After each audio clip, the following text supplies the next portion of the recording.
นะมัตโตรัตนัตยัสสะขอถวายความนอบน้อมแด่พระผู้มีพระภาคเจ้า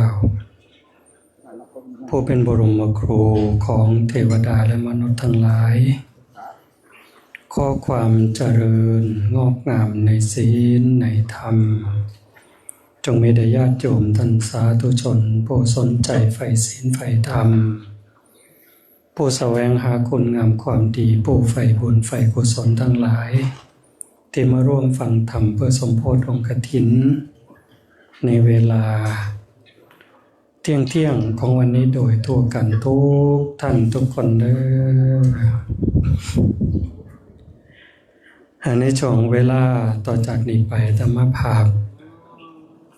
ก็ขอถือโอกาสใส่เวลาในส่วนนี้เพื่อจะได้น้อมนำเอาภาษาธรรมอันเป็นหลักธรรมคำสอน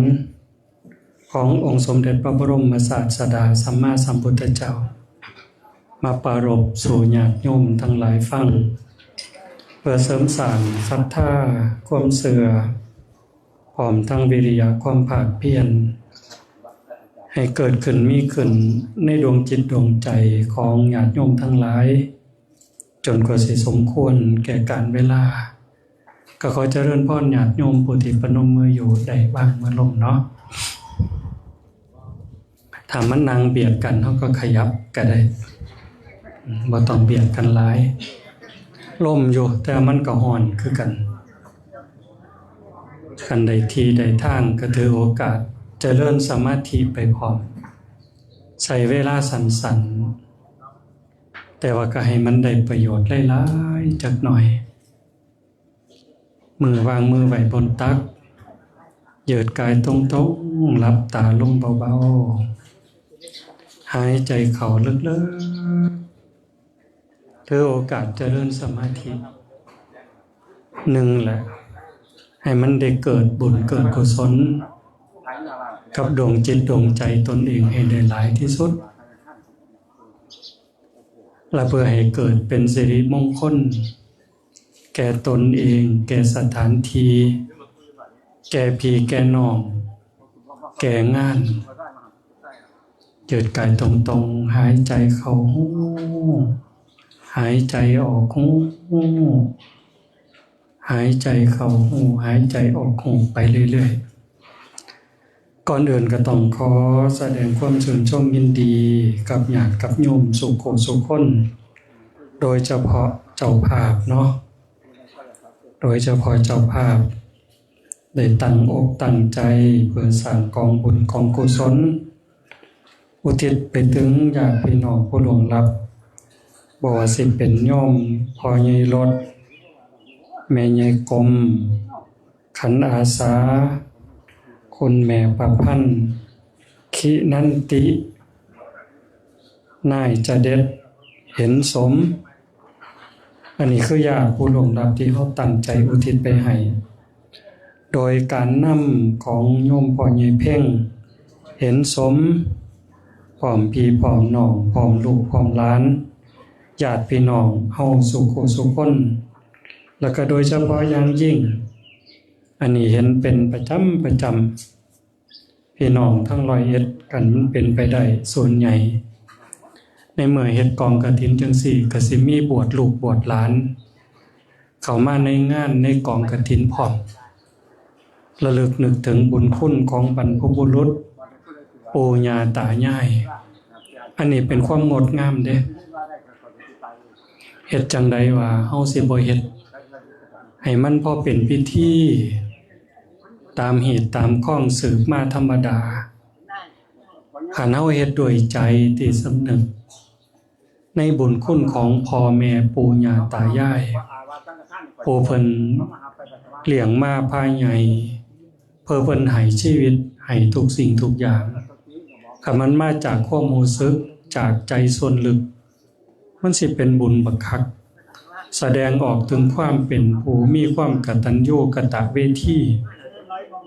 ความกตัญญูกตเวทีเนี่ยพระพุทธเจ้าเพิ่นบอกว่าเป็นเครื่องหมายของคนดี นิมิตตังสาธุรูปานังกตัญญูกตเวทิตา ความกตัญญูกตเวทีเป็นเครื่องหมายของคนดี คนดีในความหมายที่หมู่เฮาเว้าถึงผู้นั้นเป็นคนดีผู้นี้เป็นคนดี ดีจังได๋ก็แล้วแต่คนดีที่ได้โล่ได้รางวัลได้สายสะพายได้คำยกย่องจากผู้คนทั้งหลายก็ยังรับประกันบ่ได้เพราะว่าซุมื้อเขายกย่องกันย้อนสร้างตัวอักษรสร้างหนังสือเขียนรายงานตัวกันก็ได้แต่คันเบิ่งกันในระยะยาวคันผู้มีความกตัญญูกตเวทีต่อพ่อต่อแม่ปู่ย่าตายายถิ่นฐานบ้านเกิดประเทศชาติศาสนาพระมหากษัตริย์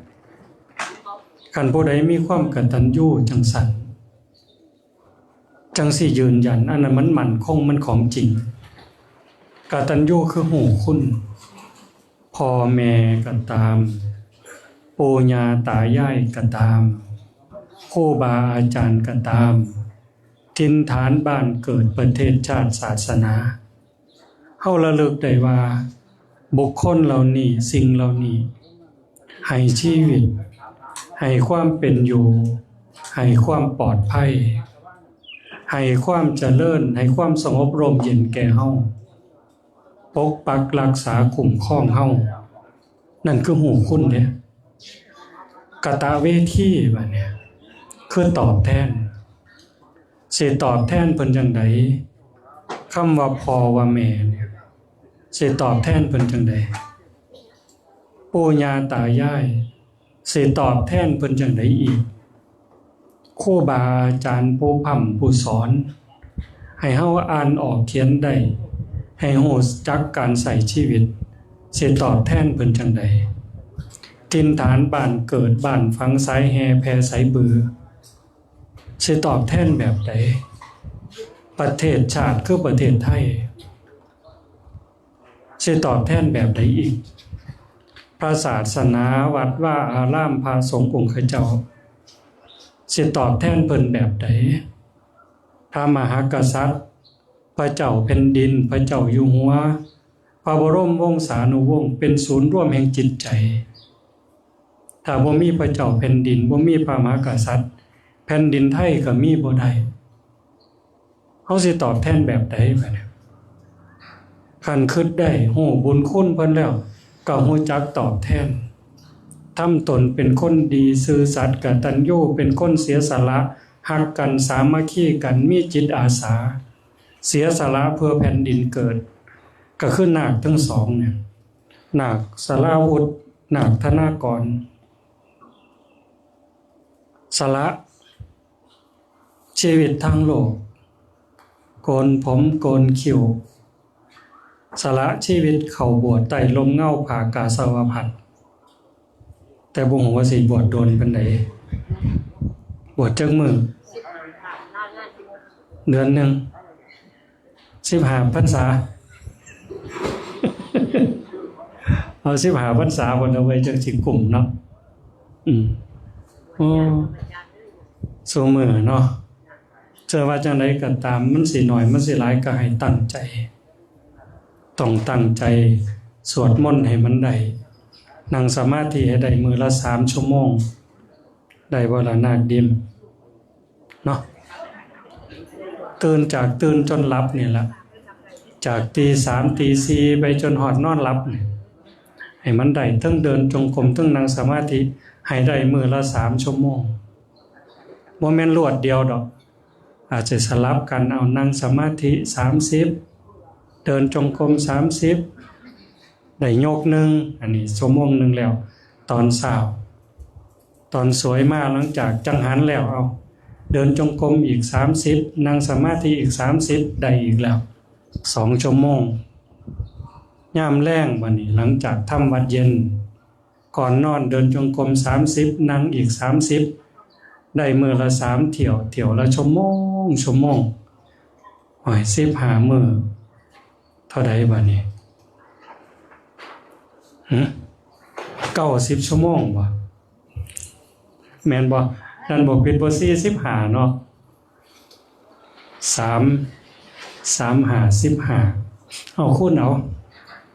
หลายกว่านั้นยิ่งดีหนักโป่งก็คือกันให้ตั้งอกตั้งใจเวลาเฮาบวชหน่อยแต่คันเฮาเฮ็ดอีหลีก็ได้หลายก็ผู้บวชโดนบ่เฮ็ดนี่คือการแสดงออกถึงความกตัญญูกตเวทีบ่ได้ง่ายปานใดเด้บุญบวชนี่ยากกว่าสิบวชได้เธออยู่ได้บัดนี้บวชนี่เป็นเรื่องยากพระพุทธเจ้าเพิ่นว่าการบวชนี่เป็นเรื่องยากก็บวชได้บัดนี้ยากก็บวชคือพอใจในการบวชพอใจอยู่ตัวเต็มใจวะป้องเต็มใจวะเต็มใจเอาบุญให้แม่เอาบุญให้พ่อปู่ย่าตายายเด้อเฒ่าเด้อโบราณเพิ่นเว้าบุญคุณพ่อแม่นั้นหนักเกิงธรณีผู้ใดย่อแง่งยกหากสิดีเมื่อหนาผู้ใดว่าจาตานให้สองเขือน้ำตาหลังบาปทอฟ้าเว้นกรรมทอแผ่นดินบุญคุณพ่อแม่นั้นหลายหลวงหลายบ่หลายก็คิดเอาโลดนั่งอยู่นี่หูจักมัดเป็นแม่เคยเป็นแม่เคยเป็นพ่อเป็นปู่ย่าตายายได้อุ้มท้องลูก9 เดือน10 เดือนมันยากปานใดนั่งก็ยากกินก็ยากย่างก็ยาก บางเทื่อนอนก็ยากแนวใดมักเคยชอบอยากอยู่อยากกินเพิ่นว่ามันสิผิดกับลูกในท้องเส้นในลูกบ่สมบูรณ์ลูกคลอดยากประสาทบ่ดีแม่หยุดทันทีเด้มักปานใดก็หยุดคันเพิ่นว่าแนวนี้คันกินแล้วลูกสิแข็งแรงลูกสิเฉลียวฉลาดเลี้ยงง่ายกินได้บัดนี้เฟื่อนปานใดก็กินขมปานใดก็กินอุ้มท้อง9 เดือน10 เดือนมือคลอดก็พอแห้งแล้วละแม่นอยู่บ่ไม่ออกซุ่มนั่งอยู่นี่มือออกลูกตอนออกลูกมันปานใดเจ็บปานใดทุกข์ปานใดทรมานปานใดผู้บางคนทนบ่ไหวตายอยู่บ้านอาตมาน่ะตาย2 คนเด้คลอดลูกนี่ตาย2 คนจังว่ามันยากคลอดมาแล้วก็บ่แม่นสิแล้วซ้ำนั้นเลี้ยงคือสิใหญ่ได้แต่ละคนตบผ้าขี้วี่ผ้าอ้อมป้อนข้าวป้อนน้ำอันรุ่นนี้นี่เลี้ยงข้าวโอ๊ตหรือเลี้ยงข้าวยำยำข้าวอ่ะยำข้าวป้อนมกใบตองนั่นแหละยำข้าวป้อนบ่ได้เลี้ยงข้าวโอ๊ตบ่ได้เลี้ยงนมงัวยำเอาลูกมานอนแม่นบ่ตีนลูกตีนแม่อยู่นำกันเอาหัวหนุนเข้าหางสอนตักข้าวมกใส่ปากต่อยไปต่อยมาหางสอนตักใส่เมิดแล้วมือจุ่มน้ำหยดใส่ปากป๊อกกินบ่ทันแล้วป้อนบ่ทันแล้วขี่พวดใส่ขาแม่ก็เลี้ยงมาเป็นหวัดเป็นไอเป็นข้าวเป็นไข้เป็นหนาวอุ้มหาพ่อใหญ่เฮือนสูงเฮือนต่ำหม่นป่าหม่นดงก้นหวานก้นยาแต่ว่ารุ่นนี้สิบ่ปานใดรุ่นเฮาที่นั่งอยู่นี่แม่นคักล่ะเสร็จผ้าขี้วี่ผ้าเอี่ยวยำข้าวมกโจ๊กข้าวป้อนก็สิใหญ่มาได้แต่ละคนเข้าโรงเรียนก็สิได้การได้งานหมดเงินจักแสนเลี้ยงลูกเธอใหญ่ได้แต่ละคนหมดเงินจักแสนหมดข้าวจักเหล้าหมดเสื้อผ้าไปจักร้อยจักพันสุดความห่วงใยเว้าบอกสอนนี่หมดน้ำลายไปจักกระโปหมู่เจ้าว่าบ่แม่นง่ายเด้จังซั่นในเมื่อพ่อแม่เพิ่นขอตั้งอกตั้งใจเฮ็ดบุญหาปู่ย่าตายายบรรพบุรุษโดยเฉพาะอย่างยิ่งตั้งกองกฐินเชื่อมั่นว่าเฮาเฮ็ดบุญกฐินนี่มันสิได้บุญหลายมันก็เป็นบุญหลายอีหลีเพราะว่ามันเฮ็ดยากมันบ่คือบุญอย่างอื่น บุญกฐินประกอบด้วยการประกอบด้วยเวลาประกอบด้วยคณะสงฆ์เป็นพุทธบุญบัญญัติพุทธานุญาตเป็นสังฆทานมีสังฆกรรมเขามาร่วมเขามาเกี่ยวมันจะเฮ็ดยากๆเลยละอย่างเฮาเบิ่งบริวารคันบุญแจกเขาธรรมดาก็บ่ได้หลายปานนี้บุญอัฏฐะบุญแจกเขาบุญอุทิศบ่ได้เฮ็ดกองบุญใหญ่ปานนี้เด้แต่ว่าบุญกฐินน่ะมันรอการรอเวลาให้ครูบาอาจารย์จำพรรษาครบพรรษาซะก่อนมีเวลาแค่เดือนเดียวนั่นวัดหนึ่งก็ทอดได้เทื่อเดียวส่วนว่าอย่างอื่นแก้วแหวนเงินค่ำมันสิน้อยสิหลายบ่แม่นประเด็นของงานอยู่ที่ว่าความพร้อมเพรียงความสามัคคีของหมู่สงฆ์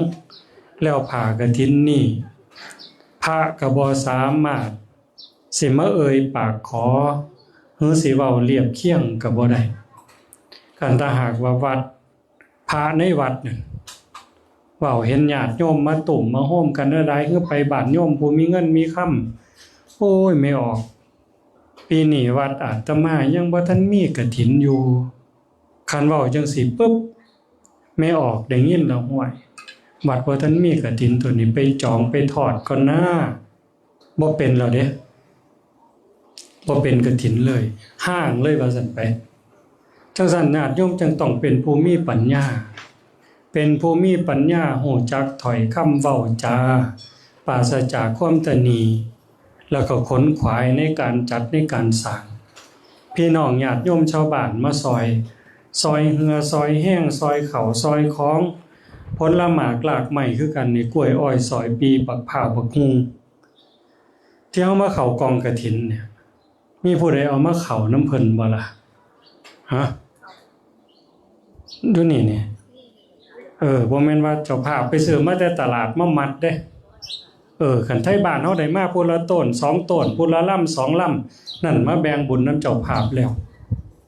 บักพร้าวคือกันบักหมากคือกันกล้วยคือกันผ้าพรต้นสบายอันใดก็แล้วแต่ดอกเสื้อผ้าหน้าแพรนี่เป็นของแถมผ้าลายเสือต่างๆจริงๆกฐินมันเป็นเรื่องของผ้ามีแค่ผ้าไตรจีวรบ่ต้องหลายก็ได้ผ้าเก่าก็ได้ผ้าใหม่ก็ได้กางเก่ากางใหม่ก็ได้บ่ต้องหลายเด้เพราะเฮ็ดผ้านุ่งได้ผืนหนึ่งเฮ็ดผ้าสบงได้ผืนเดียวผ้านุ่งเนี่ยได้ผืนเดียวก็พอแต่ว่าซุมื้อญาติโยมมีศรัทธาหลายก็พอมีเงินมีค่ำแน่ก็เอาให้ครบไตบางเทื่อก็เป็น5ไต10ไตบางวัดบางงานนี่เป็นร้อยๆไตในงานกฐินนั่นหมายความว่าพี่น้องญาติโยมพอมีกำลังเงินกำลังทองแล้วก็มีปัญญาหูจักถ้อยคำพูดจาปราศจากความตนีปรารถนาบุญก็เลยหามาร่วมบุญนำเพิ่นในมื้อนี้คือกันผู้เป็นเจ้าภาพหลักโยมพ่อเพ่งใส่ละพ่อใหญ่เพ่ง พ่อใหญ่เพ่งไปใส่พ่อใหญ่เพ่งเป็นต้นเป็นเข่าพี่น้องลูกหลานผู้ปราศจากความตนีเอาเก้าอี้ให้ย่านั่งโลดไปให้นั่งเก้าอี้ก็มาตุ่มมาโฮมนํกันพ่อใหญ่เพ่งเป็นต้นหมู่เฮาก็เป็นติงเป็นงาแต่ก็ได้บุญบ่น้อยกับพ่อใหญ่เพ่งเด้พ่อใหญ่เพ่งเป็นผู้นำก็สิได้ในฐานะเป็นหัวหน้าก็แม่นเกิดชาติใดภพใดเมื่อเป็นผู้นำก็มีบริวารตามเฮาผู้มาเป็นผู้หอยผู้แขนนี่ก็กลายเป็นลูกเป็นหลานเป็นบริวารคันมันหลายไปกว่านั้นชาติใหม่ภพใหม่นี่พ่อใหญ่เพ่งสมัครผู้ใหญ่บ้านก็ได้สมัครอบตก็ได้สมัครสสก็ได้เป็นหยังจังได้ก็เพราะเราเป็นหัวหน้าพวกขาทาสบริวารผู้ตามก้นไปนี่ตามเชียร์ตามส่งผลมันสิเป็นแบบนั้นบ่แม่นเว้าเล่นนิยมทุกสิ่งทุกอย่างมีเหตุมีปัจจัยพระพุทธเจ้าเพิ่นสอนเพราะสิ่งนี้มีสิ่งนี้จึงมีบ่มีอิหยังเกิดขึ้นลอยๆเลยเฮาเป็นเฮาซุมื้อนี้หน้าตาซ้ำนี้งามก็ซ้ำนี้ขี้ร้ายก็ซ้ำนี้ฐานะรวยซ้ำนี้ทุกข์ซ้ำนี้สติปัญญาฉลาดซ้ำนี้โง่ซ้ำนี้ บ่แม่นมันเกิดขึ้นเองบ่มีพระเจ้าทั้งใดโดนบันดาลบ่มีพรหมทั้งใดลิขิตแต่ว่าเกิดจากการสร้างเหตุปัจจัยเอาไว้ตั้งแต่อดีตชาติอย่างหน่อยๆเฮามีศีล5มีกุศลกรรมบท10ที่สร้างที่ทำไว้เพียงพอจังได้เกิดมาเป็นคนได้เกิดมาเป็นมนุษย์บุญหลายขึ้นมาอีกได้พ่อพระพุทธศาสนาเกิดในบ้านที่มีวัดมีว่ามีหลักธรรมคำสอนของพระพุทธเจ้าให้ได้ยินได้ฟังจนเฮาเกิดศรัทธาใหญ่มากกับวัดกับว่าใหญ่มากกับบุญกับกุศลใหญ่มากกับคุณงามความดีพ่อแม่เลี้ยงเฮาเนี่ยเลี้ยงเขาเลี้ยงน้ำเราบ่พอเด้เลี้ยงร่างกายเฮาบ่พอเลี้ยงจิตเลี้ยงใจเฮาสอนเฮาให้เสือบาปมีบุญมีชาติหน้าชาติก่อนนรกสวรรค์มีเฮ็ดดีก็ดีจริงเฮ็ดชั่วก็ชั่วจริงบุคคลวันพืชจังใดก็ย่อมได้ผลจังซั่นนั่นคือปู่ย่าตายายเพิ่นสอนเพิ่นปลูกเพิ่นฝังลงสู่ดวงจิตดวงใจจนเฮาก็มีความเชื่อคือพ่อคือแม่คือปู่ย่าตายายมีความศรัทธาในบาปในบุญในพระศาสนาในคุณงามความดีเฮาก็ตั้งตนอยู่ในศีลในธรรมอยู่นำกันเหมาะๆแมะๆมีศีล5บ่ลักอันฆ่าสัตว์ตัดชีวิตก็สิมีบ้างตามวิถีชีวิตของชาวบ้านชาวซองเฮาบ่แม่นเศรษฐีร่ำรวยหมื่นล้านแสนล้านปู่ย่าตายายเพิ่นพาหาปูหาปลาหากุ้งหาหอยกินเฮาก็เฮ็ดไปตามนั้นแต่บางเทื่อก็ย้านบาปอยู่ใส่บาตรญาติพกไปจังหันจังเพ็ญบางเทื่อก็อุทิศบุญแบ่งกุศลหากุ้งหอยปูปลาที่ผู้ขาได้อาบได้กินเขาให้เขาได้บุญนำเด้อมันบ่มีทางหลีกทางเลี่ยงอันนี้ก็เฮ็ดกันอยู่บ่อยๆบ่ลักบ่โกงบ่ยักบ่ยอกเอาของคนอื่นมาเป็นเจ้าของมาเป็นของเจ้าของอันนั้นคือเฮามีศีลแล้วเด้บ่นอกอกนอกใจสามีภรรยาคำปากคำเว้าบ่ขี้ตัวบ่ใส่ร้ายป้ายสีบ่เว้าเพิ่นนินทาให้คนอื่นต้องเสียหายให้คนอื่นต้องเสียใจให้คนอื่นต้องรับโทษให้คนอื่นต้องเป็นทุกข์นั่นก็คือเฮามีศีลมีธรรมบ่ดื่มเสพเครื่องดองของเมาเฮ็ดให้เจ้าของเสียสติ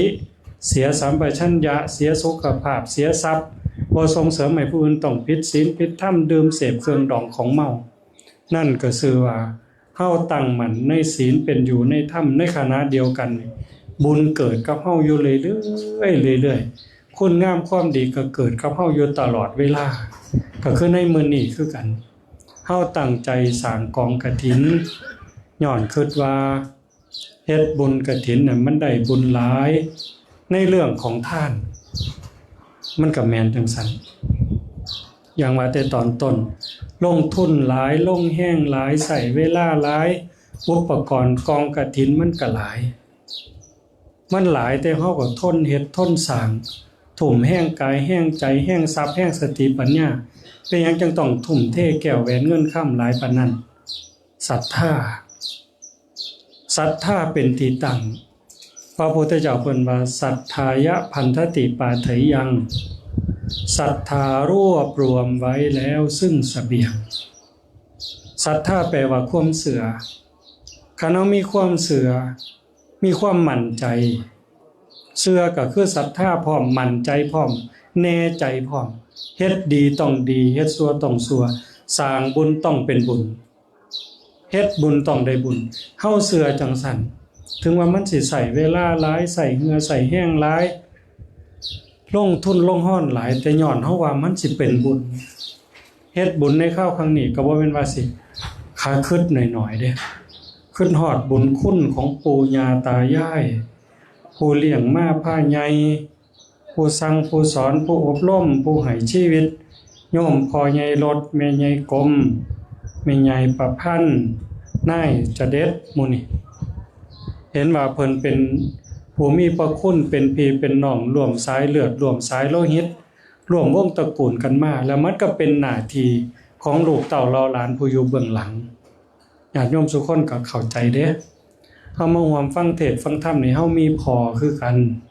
เฮามีแม่คือกัน เฮามีปู่ย่าตายายมีญาติที่ล่วงลับคือกันเฮาบ่แม่นเจ้าภาพหลักแต่การมาร่วมบุญร่วมงานของเฮาก็สามารถสิอุทิศบุญกุศลส่วนนี้ส่งไปถึงญาติผู้ล่วงลับได้คือกันโดยการสำรวมระวัง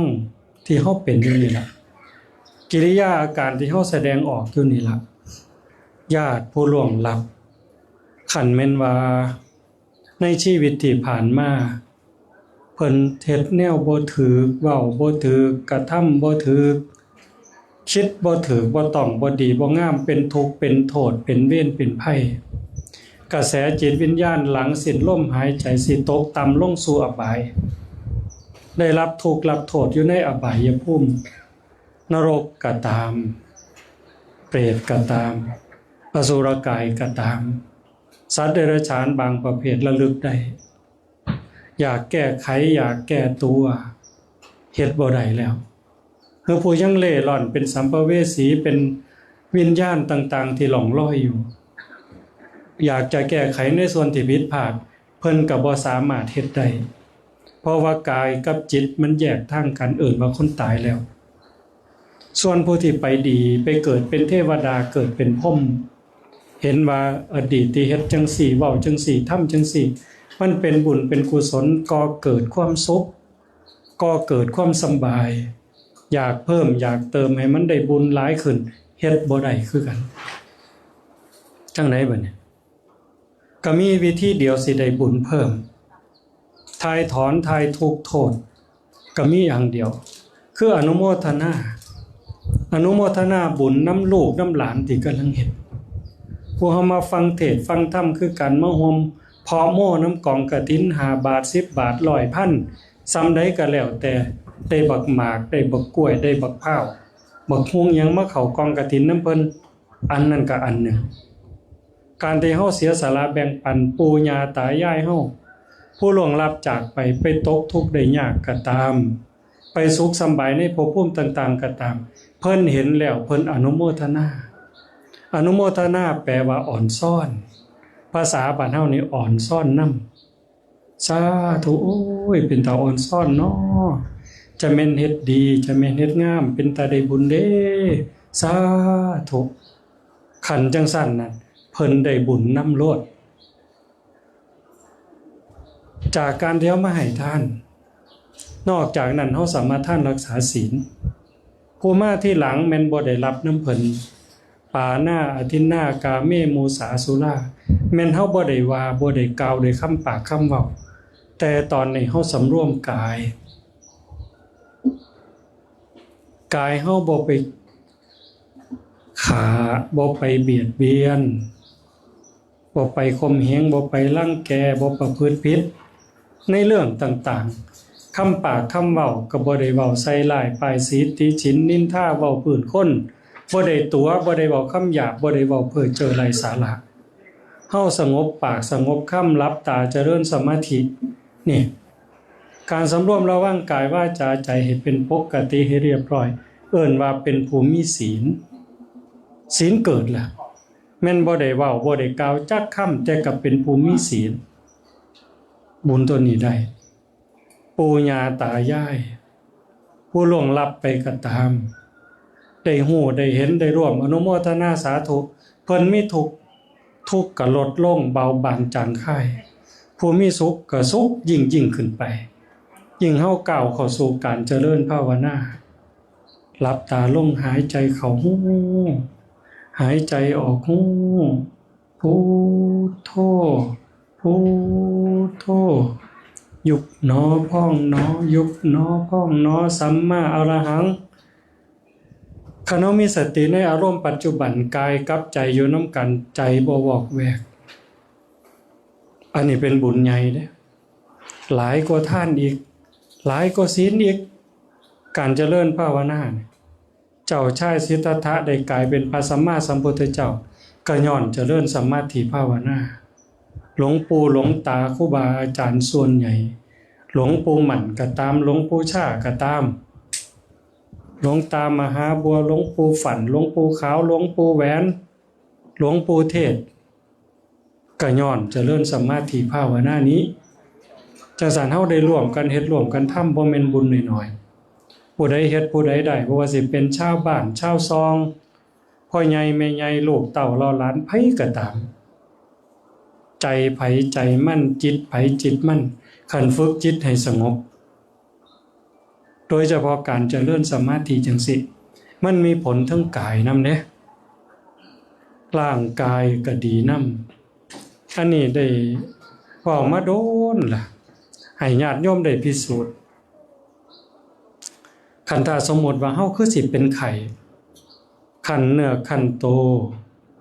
ย่างไปนี่คือตกสูงตกต่ำวูบๆวับๆคือสิเป็นหวัดกระเวิงกระว่างนี่บอกภาษาเฮาว่าคือกันอยู่เนาะ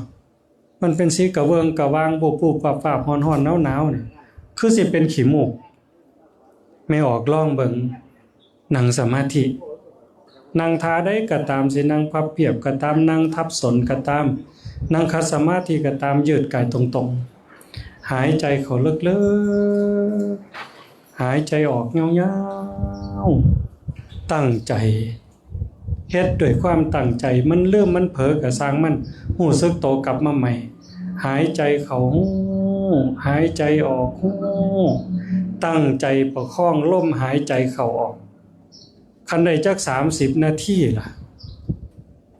เวลาเฮาเลิกอาการนั้นมันสิหาย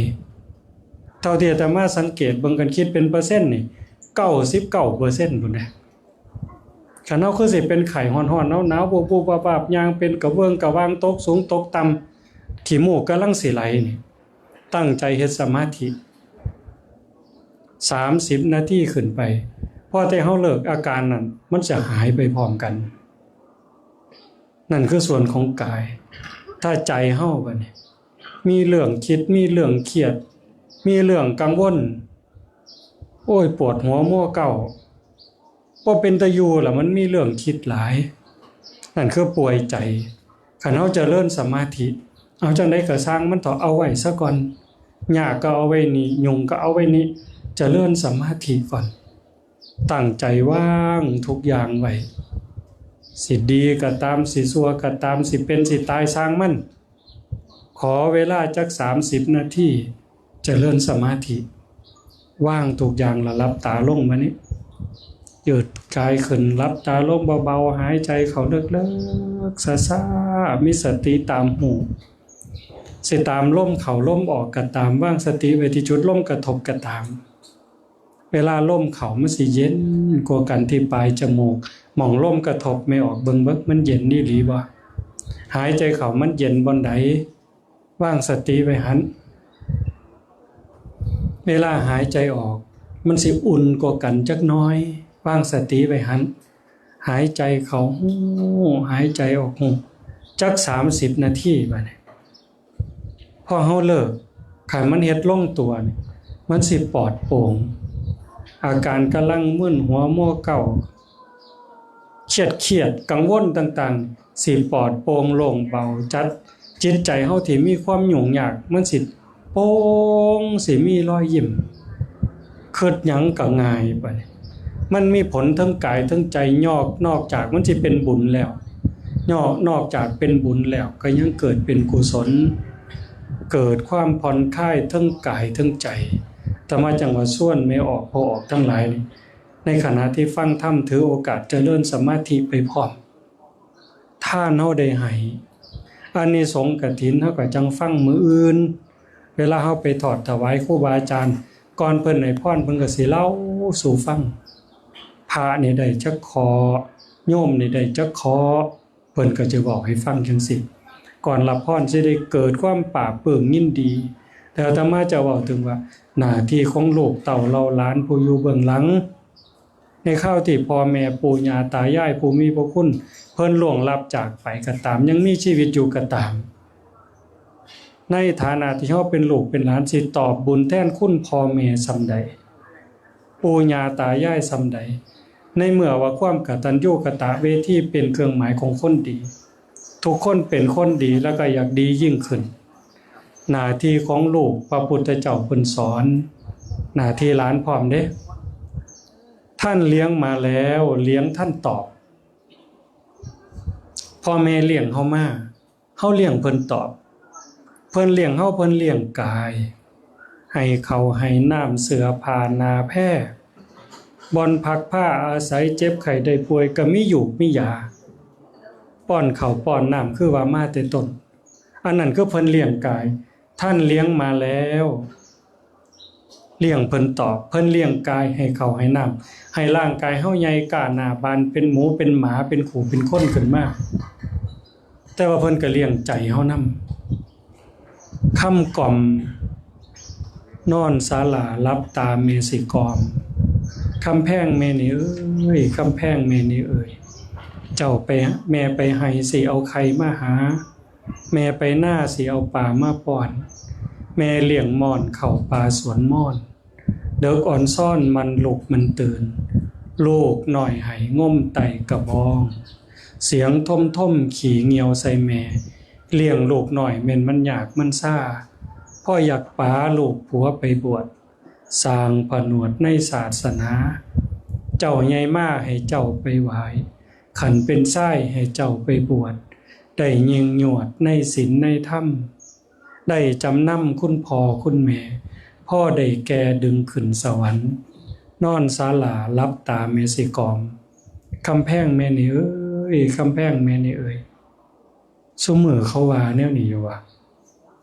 มีบ่มีแล้วนั่นคือเพิ่นเลี้ยงวิญญาณ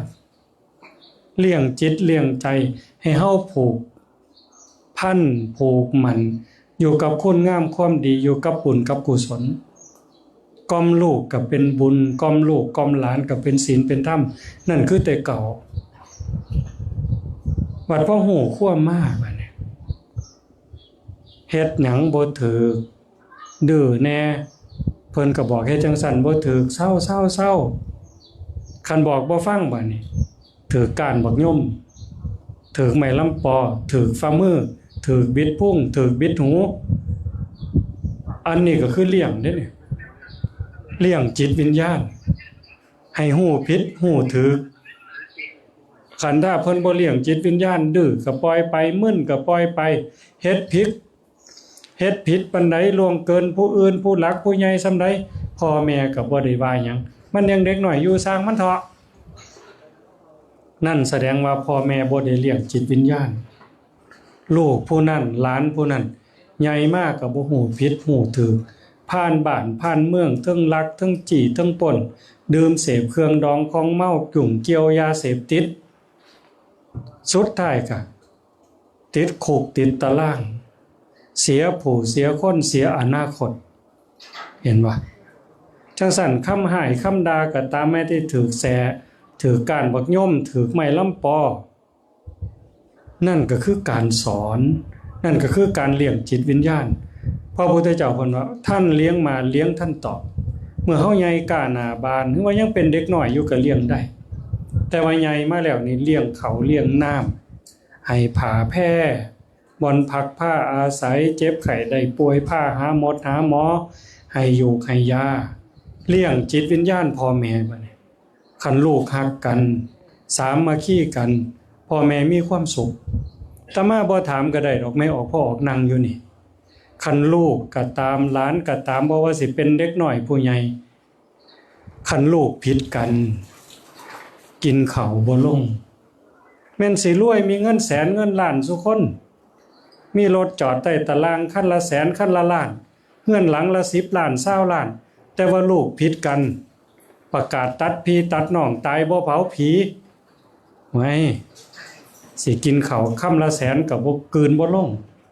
ค่ำละหมื่นก็กลืนบ่ลงลูกบ่ถือกันนี่พ่อแม่มีความทุกข์หลาย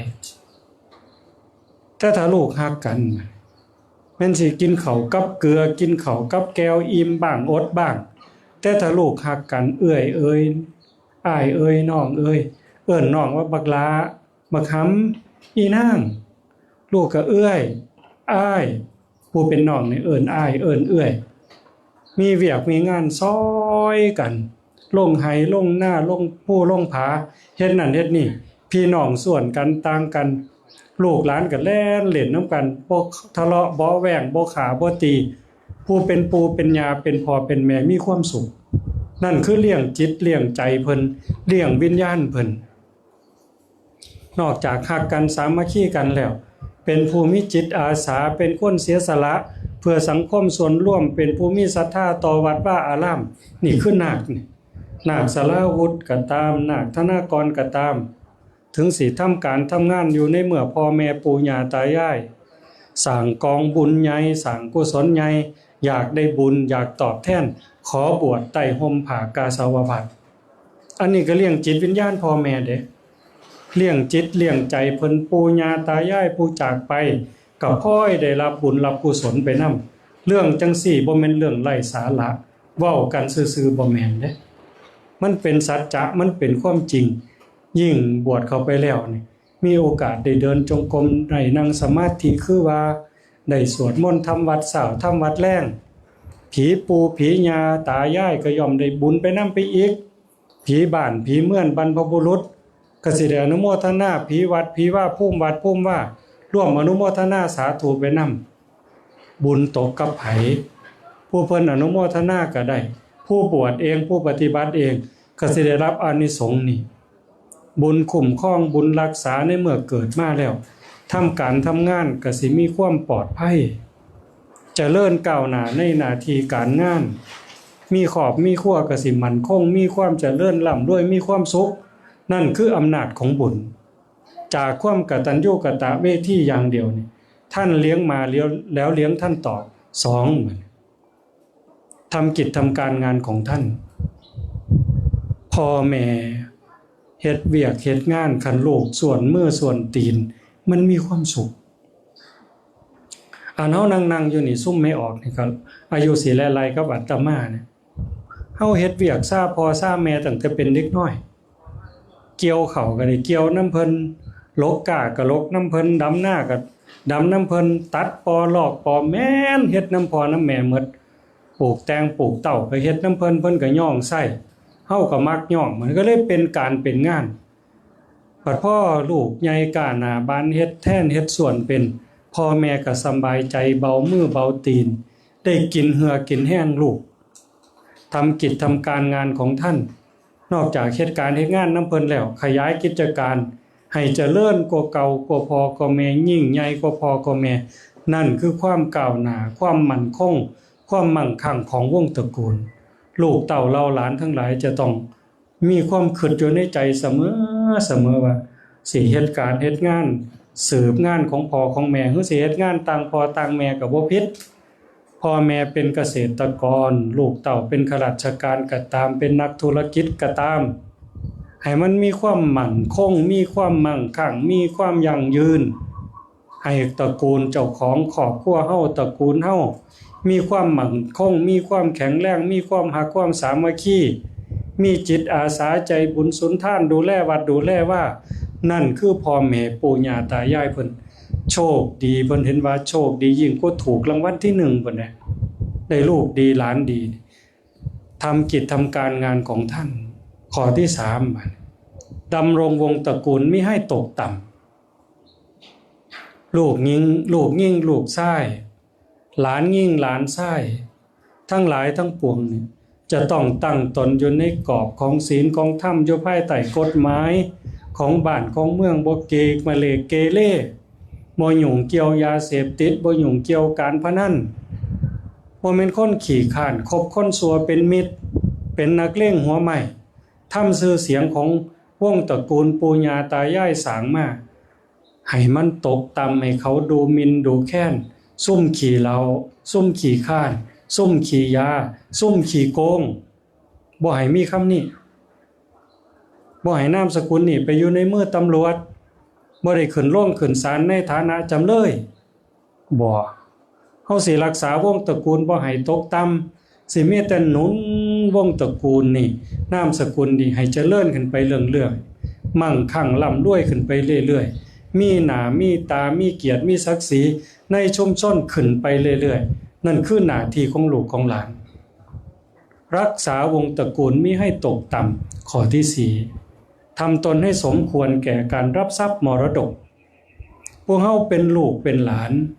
ขันขยันมันเพียรถามใจไม่ออกพอออกนั่งอยู่นี่คือกัน คันลูกหลานเฮาบ่กินเหล้าเมาสุรา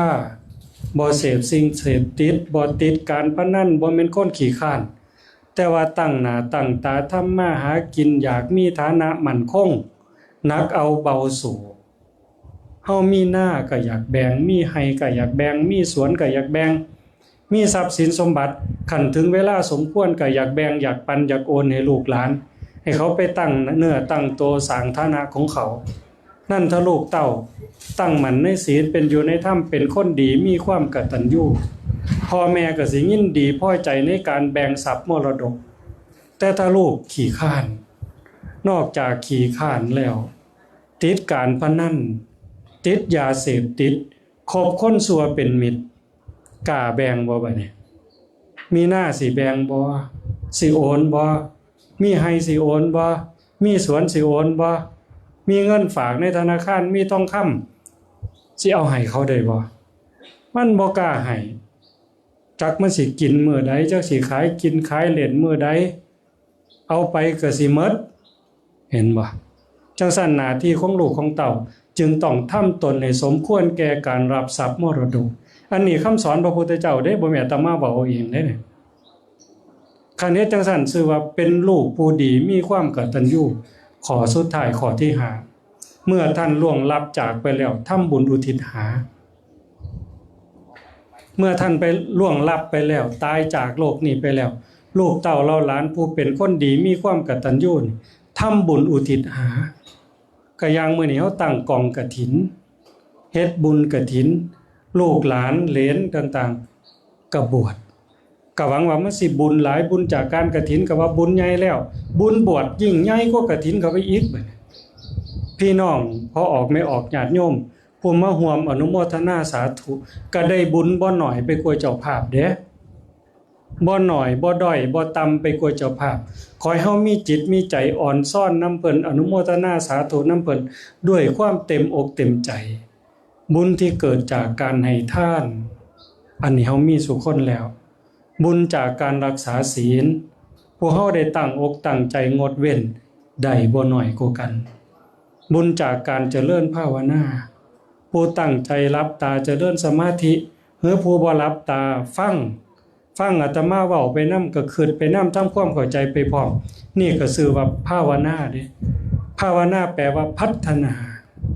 เฮ็ดให้เกิดเฮ็ดให้มีเฮ็ดให้เจริญเฮ็ดให้คุณงามความดีเฮ็ดให้บุญกุศลเจ้าของนั่นมันจะเลื่อนขึ้นหลายขึ้นงอกงามขึ้นบริบูรณ์สมบูรณ์ขึ้นท่านมีศีลมีภาวนามีอ่อนน้อมถ่อมตนเฮาเข้ามาสู่บริเวณงานเฮาเงียบเฮาสงบเฮาบ่ได้ส่งเสียงบ่ได้ปากบ่ได้เว้ารบกวนเกรงใจหมู่คณะเกรงใจแม่ป้าพ่อลุงน้าบ่าวน้าสาวผู้ฟังเทศน์ฟังธรรมนี่แปลว่าอ่อนน้อมถ่อมตนเคารพยำเกรงในสถานที่บุคคลเหตุการณ์เห็นบ่บุญตัวนี้เกิดบุญจากการขนขวายในกิจที่ชอบเฮาซอยกันตั้งกองกฐินผูกสายลุงกางเต้นผูกผ้าตั้งโต๊ะตั้งเก้าอี้ปูสาดปูเสื่อเขาลงครัวประกอบอาหารยกผ้าเขาผ้าน้ำต้อนรับแขกรับพระมาสวดมนต์รับพระมาเพ่นนี่ชื่อว่าขนขวายในกิจที่ชอบบุญตรงนี้ได้นำกันอีกบุญจากการฟังธรรมเฮาตั้งใจฟังเทศน์ฟังธรรมมานี่40-50นาทีแม่นเฮาบ่เชื่อแม่นเฮาบ่เข้าใจอาตมาเว้าหมดมานี่ญาติโยมบ่เข้าใจจักอย่างบ่ฮู้เรื่องจักอย่างแต่ว่ายินดีฟังพอใจฟังบุญได้เต็มเปี่ยมแม่นบ่เข้าใจจักอย่างจับประเด็นบ่ได้จักอย่างเด้บุญได้เต็มเปี่ยมคะแนนเต็ม10ได้10คะแนนเต็ม100ได้100ว่าแต่พอใจฟังถ้าเฮาฟังเข้าใจจับประเด็นถูกนำไปพินิจพิจารณาปรับใส่ในชีวิตตัดเรื่องยุ่งยากเรื่องที่บ่เป็นประโยชน์บุญไร้สาระเลิกเฮ็ดแต่บุญที่มันเป็นสาระเป็นประโยชน์ตรงตามคำสอนพระพุทธเจ้าเลยจากบุญมาสู่กุศลตรงนี้โยมได้อีกเต็ม10เต็ม100บุญจากการแสดงธรรม อาตมาแสดงธรรมโดยคำปากคำเว้าแต่ญาติโยมก็แสดงธรรมโดยอาการของผู้ฟังธรรมแสดงธรรมในลักษณะอาการของลูกหลานผู้มีความกตัญญูก็คือเจ้านาคจังซี่ก็คือกันเด่นชัดแสดงธรรมด้วยการว่ากตัญญูต่อพ่อแม่ปู่ย่าตายายด้วยการบวชอุทิศบุญกุศลญาติโยมฟังธรรมก็หวังให้เกิดบุญอุทิศให้พ่อแม่ปู่ย่าตายายญาติโกโหติกาผู้มีพระคุณที่ล่วงลับบุญอันนี้ก็เกิดจากการแสดงธรรมแสดงคือเฮ็ดให้เบิ่งให้ปรากฏธรรมะคือหน้าที่แสดงหน้าที่ของลูกของหลานของญาติผู้อยู่เบื้องหลังเฮ็ดบุญให้ผู้ที่ล่วงลับบุญต่อมาบัดนี้บุญจากการอุทิศส่วนบุญหลังจากนี้อาตมาเว้าจบโยมสิรับพรก็ตั้งอกตั้งใจกรวดน้ำอุทิศบุญกุศลหาญาติผู้ล่วงลับบุญได้อีกนี่บุญจากการอุทิศส่วนบุญจากการกรวดน้ำทาก็ตามอธิษฐานในใจก็ตามได้มาอีก 10% บุญจากการอนุโมทนาบุญเฮาผู้มาเพาะมาโม่นำกันนี่ก็ได้เด้แล้วพ่อแม่ปู่ย่าตายายพ่อใหญ่รถก็ตามแม่ใหญ่กลมก็ตามแม่ใหญ่ประพันธ์ก็ตามนายจะเด็ดก็ตามปู่ย่าตายายบรรพบุรุษของญาติโยมพ่อออกไม่ออกที่มาร่วมฟังธรรมเพิ่นก็สิได้ตอนนี้ตอนอนุโมทนาแปลว่ายินดีนำพอใจนำคำว่าภาษาเฮานี่อ่อนซ่อนนำผู้เพิ่นล่วงลับจากไปเพิ่นเห็นอาการจังซี่อาการเงียบอาการสงบอาการสำรวมระวังตั้งอกตั้งใจเฮ็ดบุญถือทานถือนี่เพิ่นอ่อนซ่อนนำจังซี่อนุโมทนานำจังซี่เพิ่นก็สิได้บุญนำกับตอนนี้บุญจากการอนุโมทนาสุดท้ายบุญจากการทำความเห็นอันถูกต้องถูกตรงเฮาเชื่ออย่างน้อยๆนี่เด้เบื้องต้นญาติโยมทั้งหลายเชื่อว่าพระพุทธเจ้ามีจริงๆมีหรือเด้มีผู้ใดเคยไปประเทศอินเดียบ่อยู่นี่ฮะโยมผู้ใดเคยไปอินเดียเนี่ยบ่ทันมีไปแล้วแม่นบ่ยืนยันได้แม่นบ่หม่องประสูติมีจริงหม่องตรัสรู้มีจริงหม่องแสดงธรรมมีจริงหม่องปรินิพพานมีจริงวัดเชตวันมีจริงเมืองสาวัตถีเมืองพระราณสีเมืองราชคฤห์กุสินาราเมืองพุทธคยามีจริงๆเห็นบ่เชื่อว่าพระพุทธเจ้ามีจริงพระธรรมมีจริงพระสงฆ์มีจริงบาปมีบุญมีชาติหน้าชาติก่อนนรกสวรรค์มีเฮ็ดดีก็ดีจริงเฮ็ดชั่วก็ชั่วจริงบุคคลวานพืชจังใดย่อมได้ผลจังสันนั่นชื่อว่าทิฏฐุชุกรรมสัมมาทิฏฐิมีความเห็นตรงมีความเห็นถูกบุญอันนี้ก็เกิดขึ้นคันเฮามั่นใจเชื่อใจจังสี่ปรงใจจังสี่ชีวิตเฮาก็สิเดินตามเส้นทางแห่งธรรมเดินตามเส้นทางแห่งบุญชีวิตก็สิบ่พลาดเป็นชีวิตที่บ่เป็นหมันเกิดมาชาตินี้ภพนี้ได้สร้างกองบุญกองกุศลเป็นสมบัติของจิตของใจตนเองมื้อนี้สมควรแก่กาลเวลาอนุโมทนาสาธุกับพอออกไม่ออกญาติโยมสุขสุขคนโดยเฉพาะเจ้านาคเด้อให้ตั้งอกตั้งใจรับปากอาจารย์เฮ็ดดีๆได้ชั่วโมงนึงสวยชั่วโมงนึงยามแลงชั่วโมงนึงคันใดนอนดึกๆก่อนนอนอีกจักชั่วโมงนึงแห่งสิได้หลายบุญเกิดกับเฮาล่ะผู้ทิศให้แม่ปู่ย่าตายายสรรพสัตว์ทั้งหลายเพิ่นได้บุญนำเฮาเท่าใดเพิ่นก็ยิ่งสิคุ้มครองปกป้องรักษาสู้ชีวิตอนาคตของเฮาให้เจริญรุ่งเรืองขึ้นไปเท่านั้นไม่ออกบ่ออกก็คือกันอนุโมทนาสาธุเด้อท้ายที่สุดก็ขออาราธนาอ้างอิงอำนาจแห่งคุณพระศรีรัตนตรัยคุณของพระพุทธเจ้าคุณของพระธรรมคุณของพระสงฆ์อำนาจแห่งบุญกุศลคุณงามความดีบารมีศีลบารมีธรรมที่ญาติโยมทั้งหลายได้สร้างได้ทำมาจงหลอมรวมเป็นตบะเป็นเดชะเป็นพลวปัจจัยส่งไปถึงกระแสจิตวิญญาณของโยมพ่อใหญ่รถแม่ใหญ่กรมขันอาสาโยมแม่ใหญ่ประพันธ์คิดนันตินายจะเด็ดเห็นสมแล้วก็ปู่ย่าตายายบรรพบุรุษของญาติโยมผู้ล่วงลับจากไป ถ้าหากว่าเพิ่นมีทุกข์ก็ขอให้บุญกุศลนี้ถ่ายถอนให้ได้พ้นไปจากทุกข์ถ้าหากว่ามีความสุขดีอยู่แล้วก็ขอบุญกุศลส่วนนี้จงส่งเสริมให้ได้มีความสุขยิ่งขึ้นไปสุดท้ายขอบุญกุศลเหล่านั้นจงสะท้อนย้อนกลับมาปกปักรักษาคุ้มครองญาติโยมพอออกไม่ออกสุขคนให้มีสุขภาพกายที่สมบูรณ์แข็งแรงสุขภาพจิตที่สงบร่มเย็นอายุหมั่นคนยืนเจริญงอกงามในศีลในธรรมคำสอนขององค์สมเด็จพระบรมศาสดาให้ยิ่งขึ้นไปโดยทั่วกันทุกท่านทุกคนเทอญ